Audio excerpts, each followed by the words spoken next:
మనోజ్ గారు hi. Hello అండి, కోపిస్ట్ గారు. ఈ మధ్య బాగా కోపం ఎక్కువైపోయింది మీకు. తప్పదు సార్, మీ అవతల వాళ్ళు బట్టి యువతల వాళ్ళు ఉంటుంది సార్.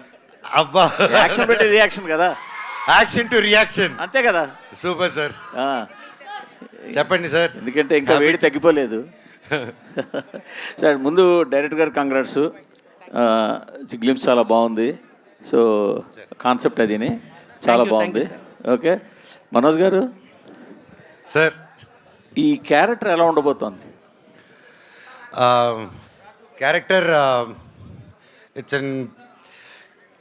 ఇతను మంచి కోసం వెళ్ళినప్పుడు అది ఎవరొడ్డొచ్చినా కనిపిదండి. ఆ మంచి జరగాలి, లోక కళ్యాణం జరగాలి. మన ఇండియాకి అడుక్కుంటే స్వాతంత్రం కాదు, కొట్టి తెచ్చుకోవాలన్న కాన్సెప్ట్ నమ్ముకునేవాడే డేవిడ్ రెడ్డి అండి. అదే ఎందుకు అడిగానంటే ఆ క్వశ్చను, టీజర్లో ఇంకా కొంచెం మిరాయి విలన్ ఛాయలు పోయినట్టు కనిపించాలి కొద్దిగా. మీకు సైట్ పోయినట్టుంది. మిరాయిలో లాంగ్ చుట్టూ ఇట్లా పొట్టి చుట్టూ. మీ గెటప్ చాలా బాగుంది, మీ గెటప్ చాలా బాగుంది. ఆ. బట్ అది పట్టుకుని బ్యాట్ పట్టుకుని వెళ్తుంటే చిన్న లైట్గా విలన్ ఛాయలు కనిపించాయి. అందుకని ఈ క్యారెక్టర్ ఎలా ఉండబోతోందని అడిగా. యోధుడి చేతిలో ఏ ఆయుధం ఉన్నా అతను అలాగే కనిపిస్తాడండి. Okay okay very good. సరే సార్, ఆలోచిస్తున్నారా? లేదు sir, all the best, all the best thank you sir. Sir.